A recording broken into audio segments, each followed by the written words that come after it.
ప్రజలకు మంచి జరగాలని కోరుకునేటటువంటి వ్యక్తులు, అటువంటి శక్తులు ఈ రాష్ట్రానికి అవసరం. కాబట్టి ఖచ్చితంగా పొలిటికల్ పార్టీ పెడతా ఉన్నాం. ఈరోజు శ్రీరామనవమి మంచి రోజు కాబట్టి మీ అందరికీ మాట చెప్పాలని చెప్పి, అది కూడా నిజామాబాద్ గడ్డ నుంచే మా సొంత ఊరు నుండే చెప్పాలని మిమ్మల్ని అందరినీ కూడా రిక్వెస్ట్ చేయడం జరిగింది. ఏప్రిల్ 25వ తారీఖు నాడు ఉదయం 10 గంటలకు ముహూర్తం ఉన్నది. కాకపోతే పొద్దున్నే 10కే ఉంది ముహూర్తం కాబట్టి మా కార్యకర్తలతో చేసుకుంటా ఉన్నాం. మేడ్చల్లో మునీరాబాద్ అనేటటువంటి ఒక ఊరిలో, మేడ్చల్లో మునీరాబాద్ అనేటటువంటి ఒక ప్లేస్లో ORR దగ్గర ఉంటుంది. చాలా పెద్ద ఫంక్షన్ హాల్ దొరికింది, 20 ఎకరాలు ఉన్నట్టుంది. మా కార్యకర్తల కాడికే ఒక 30-35 వేల మంది పడతారు.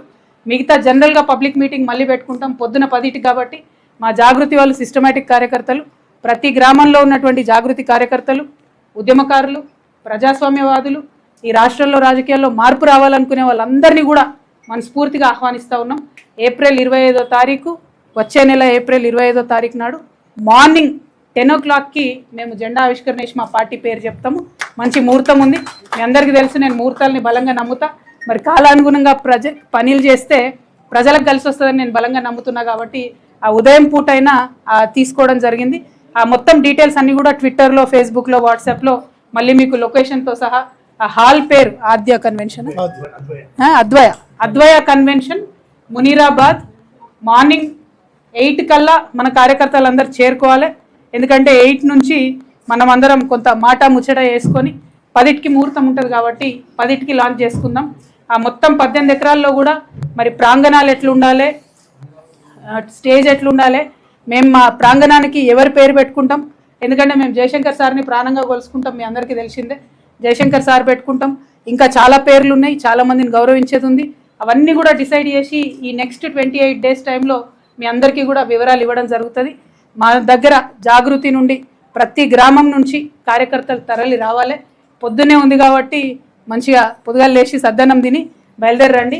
వచ్చినాక మీటింగ్ అయినా ఉడకన్నం తిందాం. కాబట్టి ప్రతి ఊరు నుంచి ఎక్కడ జాగృతి కార్యకర్తలు ఉంటే అక్కడ బయలుదేరి రావాలి. ఎవరి గురించి ఆలోచించొద్దు. మనకెవరో వచ్చి ఏదో బండ్లు పెడతారు, ఏదో చేస్తారు అనుకోవద్దు. ఇది మన పని, మన రాష్ట్రం పని, మన కోసం మనం చేసుకునే పని.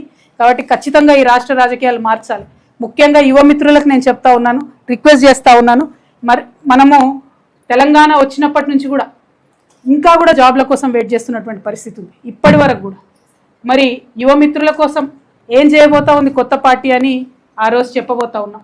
యువతకు, మహిళలకు పెద్ద ఎత్తున ప్రాధాన్యత ఉంటుంది కాబట్టి యువ మిత్రులు, మా ఆడబిడ్డలు, ప్రత్యేకించి మా ఆడబిడ్డల్ని నేను రిక్వెస్ట్ చేస్తూ ఉన్నా.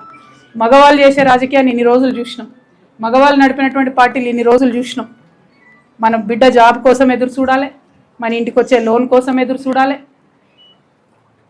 పంటకు వచ్చేటటువంటి బోనస్ కోసం ఎదురు చూడాలి. టైంకు మాత్రం ఏదేవరు ఇచ్చినట్టుగా కనబడతలేదు. కాబట్టి ఆడబిడ్డల జీవితంలో మార్పు తీసుకురావడానికి ఈ రాష్ట్రంలో ఒక ఆడబిడ్డగా మీ అందరి ఆశీర్వాదం కోరుతూ నేను ఒక పార్టీని పెట్టబోతా ఉన్నా. మా ఆడబిడ్డలంతా కూడా